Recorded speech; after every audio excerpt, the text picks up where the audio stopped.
Is the Rolex you're waiting for at your AD or the time, money, and hype? For a very long time, I've been selling watches, and as an expert and as a dealer, I have been trying to figure out what's going on and how the market is going. And what happens is that Rolex is always on the top of the list of everyone's first watch or desired watch as they get a better job, as they have or hit different milestones in their lifetime, or just a different age. And for a lot of people, it just became that one watch that is making or breaking, into the watch world. So for a long time, I've been trading watches, and I've seen that people, especially since I have the store for the past 5 years, people are walking in, and I'd say half of them, if not more, are looking for their first Rolex, or they're looking for a different Rolex to add to their collection. Is it really worth the money? Is it really worth what people are paying for them? I'd say yes and no. Yes, because you're gonna buy a watch that you've desired, it's your desire, it's a luxury item. And yes, if you do desire that for the right reasons, I'd say yes, go for it. No, for many other reasons. Since the pandemic, a lot of people have gotten into the market, and also the fact that people are buying them as an investment, which I hear almost daily. And people are, I'd say, very focused on the fact that they don't want to lose money on a watch. They don't want to invest into something that might lose value over time. And when I tell them, look, you're buying a watch that you're going to be wearing, okay? You're buying, you're not buying an asset, you're buying a wristwatch. It's something that's going to stay on your wrist. If you're buying something that you want to put in the bank, it's something that a collector of multiple tens of watches might do. He might forget about a few watches that he's had or he's bought over the years, or you're just putting aside stuff that's really extremely important or very, very interesting. Okay, I wouldn't buy a Datejust and call it an investment, including vintage ones. Okay, if you buy a 50, 75, $100,000 watch, it's not really an investment at that level of rarity, if you want to call it. You're not getting an extremely rare watch or an extremely desirable watch for an investment or from a collector's point of view. Okay, yes, for a lot of people, it's a lot of money. Those 50 to $100,000 watches that are today worth that kind of money, they're not going to be worth $500 million in the future. So if you're looking at those watches right now, they're already overhyped. If you're looking at the market of the Daytona, which was, let's say, a 62, 63 or 62, 65 from 7, 8, 10 years ago, it already went from 15, 20, 25,000 US to now maybe 50 to 100,000, let's say, on average. Some of them might be worth more because of condition, box papers. Those are more in the collector's level. But if you have an average one, it's nothing exceptional. Yes, it's a rare watch, but it's not an extremely rare watch, and by no means. They made thousands of them. So you don't have something that's extremely rare. And even then, if you're looking at a brand new watch, you're looking at a watch that's going to be made in millions of examples over the next 5, 10, 15 years. So you cannot call those watches rare or collectible in any way. A lot of people think that they're going to buy a watch that they made tens of thousands of over the past 5, 10 years, and then it's discontinued, and all of a sudden the same watch bumps in value by 20, 25% overnight. Doesn't exist. Okay, so that kind of market existed for a very short period of time with the pandemic. Again, I'm coming back to this because it's something that really hurts me to see that people are putting so much money into watches that don't or are not valuable, or that are not going to increase in value. And again, if you look at the inflation, you look at everything else, those things don't really follow today's inflation. Okay, so you have to look at a watch from a perspective of, hey, do I really like the watch? Don't buy it, don't put the monetary value before anything else. And that's the problem that became with Rolex, AP, Patek. Not all the models, but a lot of the models, the money aspect has been put forward before anything else. And that became a big, big, big problem, because the wrong people that don't like watches, that are not in the market for watches usually, they appeared overnight, and they actually just made it true. And they're right now, I see people that were not in the market a year or 2 years ago, and now they became dealers because they're really active on the forums. They don't know anything about watches. Okay, They never had anything else in their hands other than maybe one or two brands. And if you're looking at AP, Rolex, or Patek, maybe they had the same, I don't know, 10, 15 models in their hands repeatedly, okay? Not even a curiosity about something else. And that brings me to what I have on my desk, okay? And that's why I just want to make a point about right now, by the way, just because Rolexes sell really well, I don't have that many in stock, which again, that's a good part of having a business and actually flipping those watches. So in a way, it's a good part business-wise if you price them well, if you're doing okay. But on the other hand, it brought people that didn't deserve to be in this market. That if you follow a guy that's really against all of this as well, it's Kevin Odell, who's also on Instagram. He's a very straightforward guy. He's calling all those new guys on the market, he's calling them out. We're trying to be as thorough as possible to give the best experience possible as dealers or as collectors to share our passion. But when someone comes to us and doesn't even have any clue about what he's inquiring about, if you're telling me is that a 5 digit or is that a 3135 movement and a 5 digit 90s Datejust, obviously it's a 3135 if it has a date and it's a time only watch. You gotta have a bit of knowledge before buying those watches, before even getting into the deal of dealing. So I do respect Kevin for what he does. I do respect my nouveau, who actually brought a whole new level of knowledge. And even though Mike has not been a watch guy for that long, he did get a lot of knowledge. He reads a lot. He does get involved into the vintage market, and he creates, let's say, a new hype or a new renaissance of the vintage watches that have not been on the market before, okay, and that have not been regarded. If you would have proposed to me a Piaget 2 years ago, 3 years ago, I said that's unsellable. Not because I don't know what it is. I pretty much know about every single brand that I'm ever touching or that's proposed to me. Or if I don't, I'm gonna do my due diligence and read 1-2 hours, despite the fact that I'm maybe never gonna own the watch. But if I learn about something, I better know about what happens on the market, okay? And that's why, again, I'm coming back to those watches here that are on my desk. I don't have a lot of Rolexes, and I'm sorry about that. But I just wanted to make a point about the fact that, let's say we go from a Datejust, okay? This is a 16200. I think we talked about it last week. Talking about the 16200, a lot of people are talking about the Datejust, which is the most famous model in the line of Rolex, okay?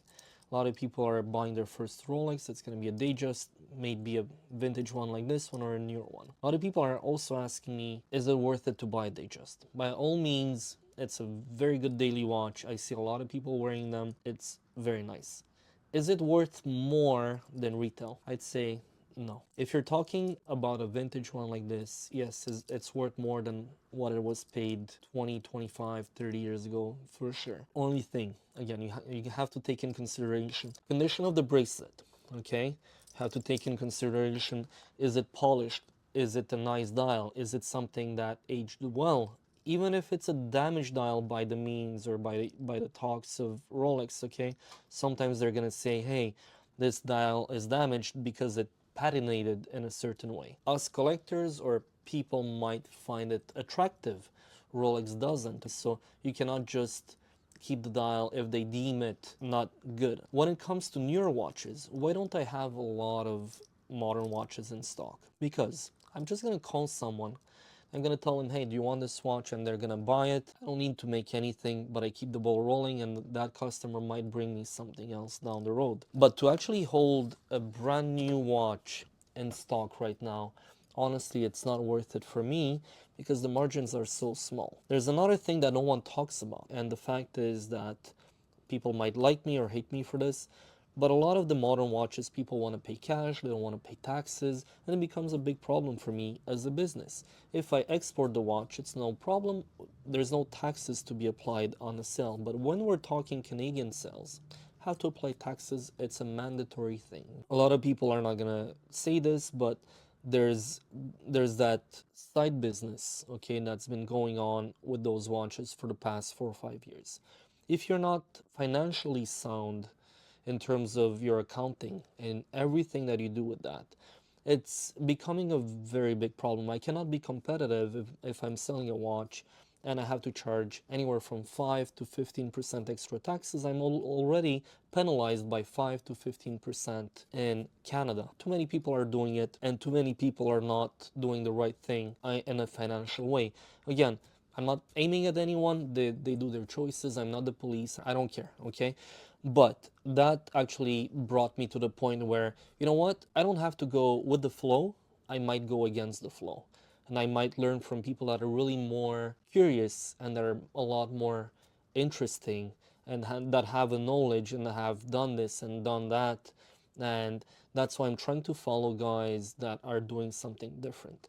And you're going to see more and more on my website stuff that's being sold, like the Ming watch. I almost sold it today. I had a few offers on eBay. Or I don't know, like a Raymond Well with diamonds and a mother of pearl dial. It's not that the watch is worth a lot, but it's something cool. It's something that even if you look for it, okay, you cannot go and buy it right out at any shop. You want a Datejust? I'm gonna get Datejusts every now and then. I'm gonna get maybe 1, 2 a week, whatever I get, it's fine. But I'm not specifically looking for them, okay?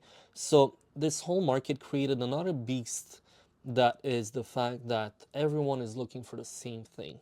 If I would be the same as everyone else, I would find it extremely boring.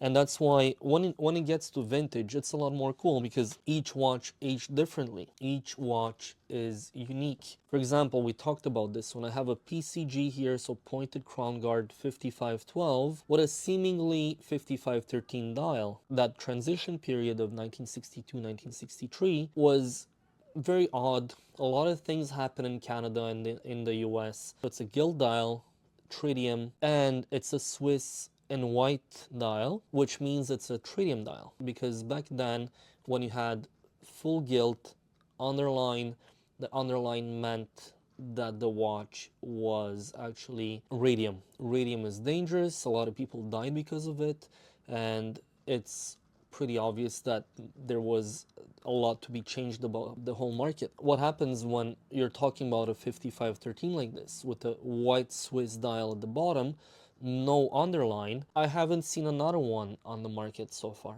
Does it make it rare?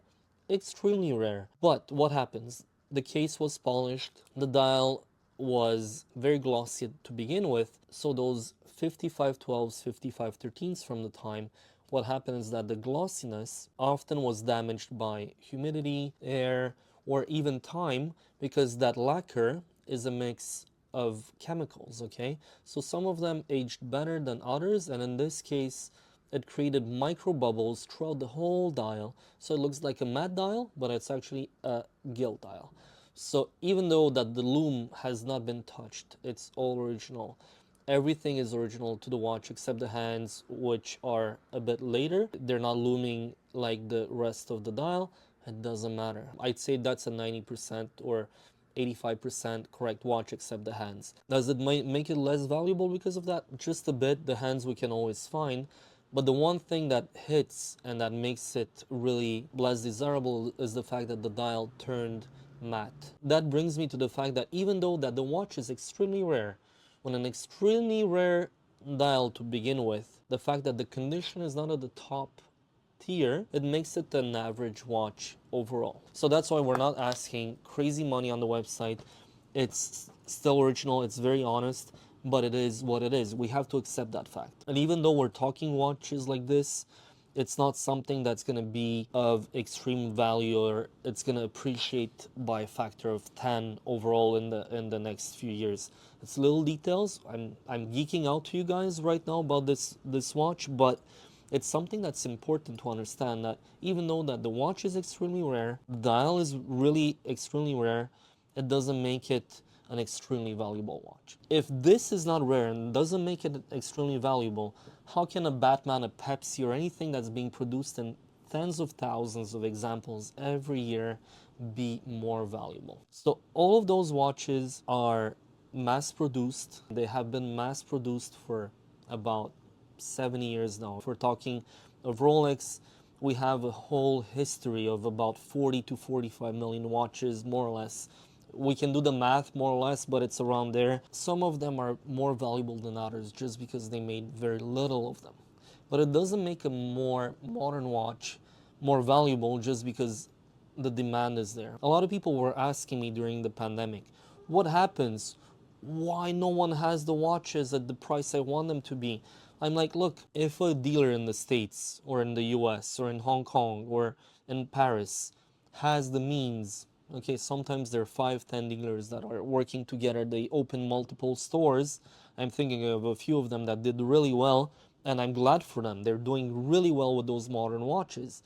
The problem is those guys can afford buying 10, 15, 20 watches every day. They have the means to actually sell them. They know a lot of people in the industry. And they are not here. They're not in Montreal. They're going to be in New York. They're going to be in places where there's a lot of volume that moves through their hands. They don't care if they make $200, $500 a watch because they have the volume. Okay, even some guys are happy to make $100 a watch. When you're spending $40,000 to make $100, is it worth it? If you do 10, 15, 20 watches a day, yes, it's worth it. But those dealers are able to hold inventory and they're able to actually buy 10, 20 watches a day. And they're absolutely able to do something which is called hoarding in this industry. I've seen watches, again, we're going back to the Batman because everyone knows the Batman and the Pepsi. And you see a watch that's being held by a dealer like that, a second-hand dealer, and he held maybe 75 of those Pepsis in stock.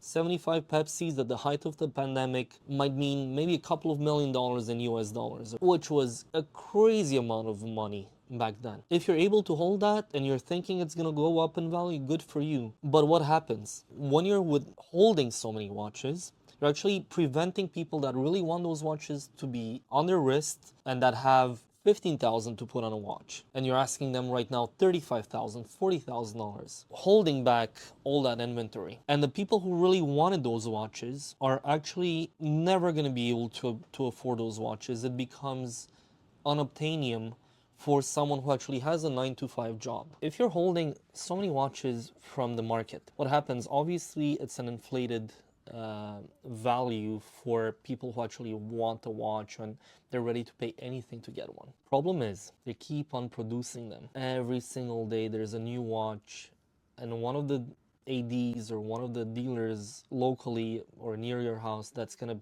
pull out a new watch from the store. And that creates a problem that you're actually overpaying for something that's not rare, that's still being produced today, and you're not unique in any way. You don't have anything special on your wrist. You go in New York, you go in any of the rich areas in the world, and you're gonna see the same 5 or 10 models on the wrists of everyone. And that's what I like about the fact that you can get away from that. You can do something really different from what everyone else does.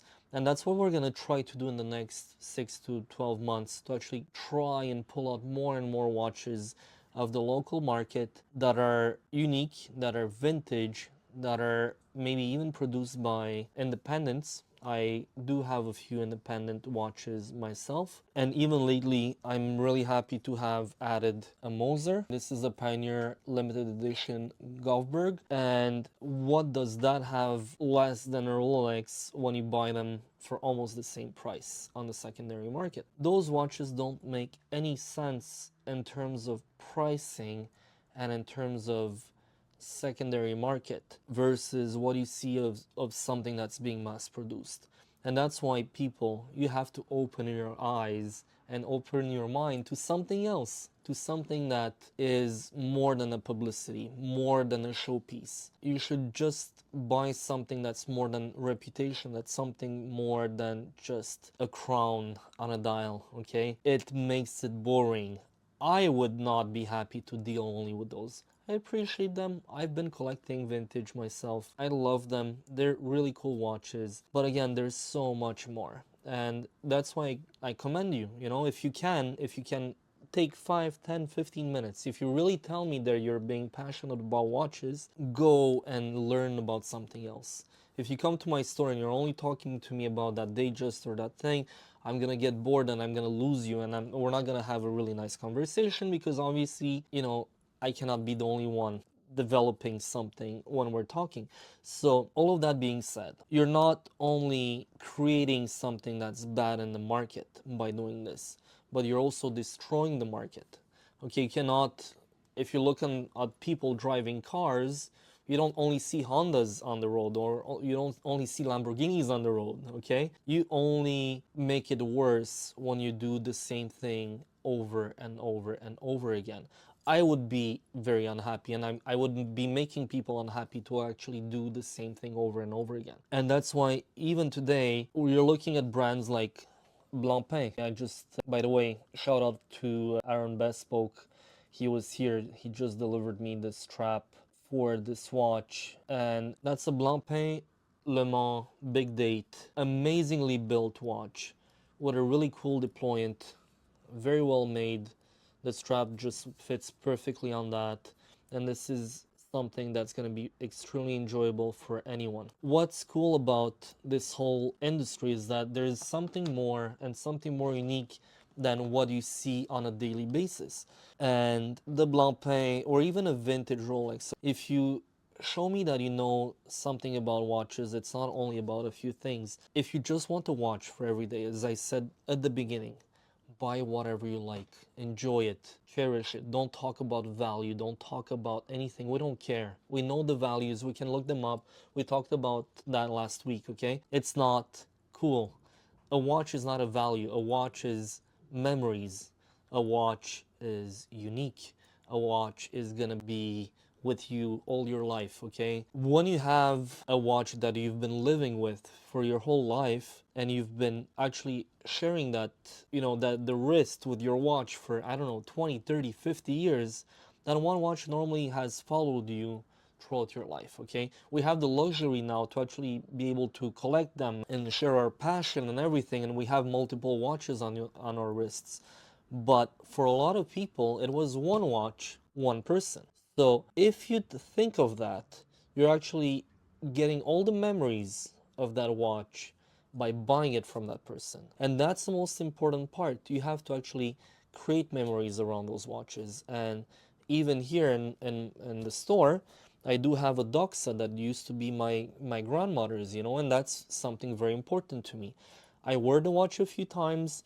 She wore it for 50 years, okay? 50 or 55 years, she had it on the wrist. Stopped working, she gave it to me to actually repair it. I fixed the watch for her, and when I brought it back, she said, no, keep it. And that means the whole world to me, And believe it or not, it's a men's watch. My grandmother was actually wearing the watch for a very long time. And it was just visible. She was over 90 years old when she gave it to me, and that meant everything because she had and cherished that watch for a long time. It's valuable, and by all means, not at all. Okay, it's not about the value, but what it means to me is that we had that connection, her and I, and she actually gave me something of great importance to her. It was something that she used to go to work. She used it to meet my grandfather. It's very, very close to you, okay? Make it your own. Don't make it about the value. It's killing the whole thing. It defies the whole purpose of buying a luxury watch. Treat yourself because you're treating yourself. Don't treat yourself to say, hey, I'm going to sell it in 2 years and make a bunch of money. You're not going to make a bunch of money. Invest money into something else. It's not an investment. Okay, we talked about this in the past. And also, Rolex is a good daily watch. Is it special? By no means is it special. If you buy a vintage one, super mint, exceptionally well preserved, different thing. But if you buy a watch of today, by all means, you're buying something that's mass produced. And is it gonna go up in value? I don't know. You don't know. No one knows unless I had a magic ball or some sort to know where we're heading. But it doesn't make it a special watch. Not at all. If you buy a Blancpain, you buy a Moser, you buy something else. Today I'm also wearing, if you guys are really curious, it's the horology GMT K2, which has a micro roller and platinum. In this case, it was an option. Super cool watch. People either love them or hate them. Okay, it doesn't mean that I like it, that people have to like it. I can share it. I can share what it is. People don't know about the brand. They only make 1,000 watches a year. Does it make it a spectacular watch? In my eyes, yes. For the price they're selling them for versus a lot of the mass-produced watches, including, I don't know, like Hublot. If you go with Hublot that has a Salida movement and they're selling the watches for a tremendous amount of money, you can actually get a lot better watch for the price. And you're going to be really unique. You're going to be your own self. And this is the whole point of the video. Is Rolex good? Yes, if you buy the right thing and you buy it for the right reasons. If you buy it for the wrong reasons, don't buy any watch at all. You're in the wrong market and you're in the wrong field of this whole thing. I made this video to actually share my passion about watches, okay? It's not something that's for a lot of people that's easy to share, okay? A lot of people don't understand why we're spending so much money on those watches and why they're so interesting. But what's cool about them is the fact that it's something intimate. It's something that belongs to you. It's something that brings you joy, brings you something. If you like a car and you want to spend $1 million on a car, good for you. You can do whatever you want. It's something that belongs to you personally. Same thing here. I like to cook. You don't like to cook, it's fine. But at least if you do it right, and do it with passion. That's what I'm trying to do, and that's what I'm trying to portray in this whole video. Watches are cool. Rolexes are cool. In certain cases are extremely cool. But buy them for what you are, for who you are, and also share with people. Share your passion. Don't share the fact of, hey, I spent XYZ. It doesn't matter. Okay, it's not important. No one cares. What people want is to know about the history. When you tell a story, it's more than just a number. It's more than just one word or two things, okay? It's very impressive for a lot of people to say, hey, I wear $50,000 on the wrist. It is. For a lot of people, they're never going to have this in their bank account. They're never going to be able to afford that kind of watch in their lifetime. Keep it down low. No one needs to know. No one cares. You're going to have something that's going to be your own, and you're going to also be able to tell a story if you want to. You can tell the story of how you acquired a watch. I've had not too long ago a gentleman who bought a Daytona for all the wrong reasons. He bought a two-tone Daytona thinking he was going to make $3,000-$4,000. The watch was actually stolen from him.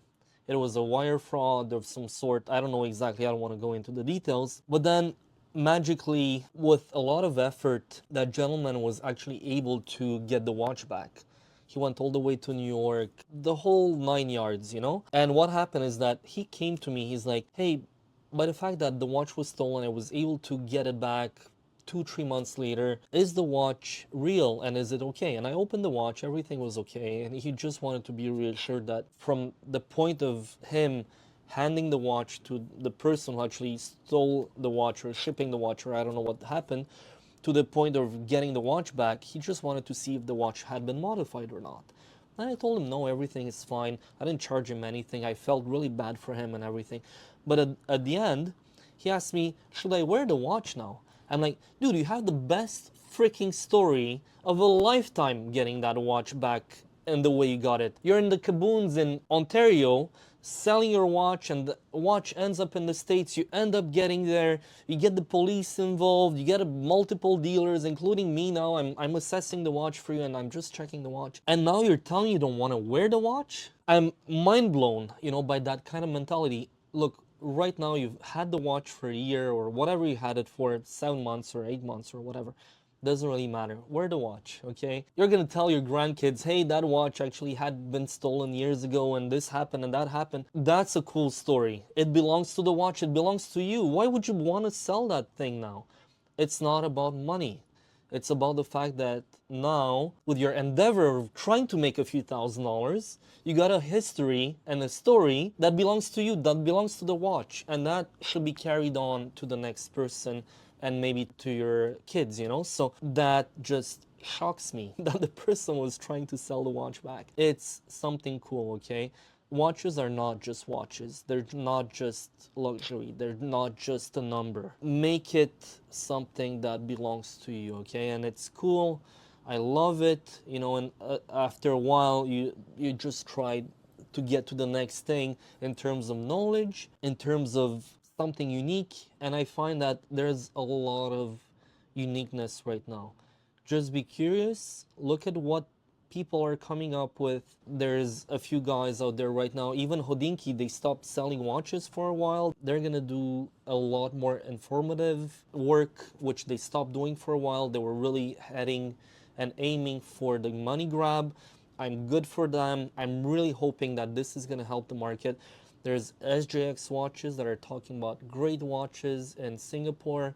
They have a lot of knowledge, and thanks to you guys, you're the ones who actually made this market grow bigger. And every single one of us that's trying to do actually something more unique, don't think we're above you or anything like that. It's not because of that. I see the same pattern repeating itself every single day, and kind of tired. We're tired to repeat the same thing. The watch is not an investment. The watch is not this. It's not that. Wear the watch, enjoy it, whatever. Same freaking pattern every day. And it's not because I'm mad. It's because we're wasting time. We could do something better for the industry. We could help people. But all that misconception has to be broken now. And I want to talk about it, and I hope many more people are going to talk about this. We are all together helping an industry. Even if you buy a strap, you buy anything related to watches, it's helping a whole industry thrive and do better. It's not only about the money part, it's involvement, it's talking about them. We all together are the future of this whole industry, okay? May you buy a Seiko that you're gonna enjoy, maybe enjoy it for 20 years.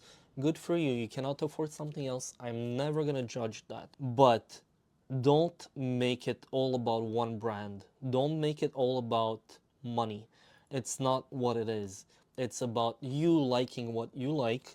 And I'm going to repeat myself as much as I want, because it's important that you do you. I do me. I am unique. I am very direct with people.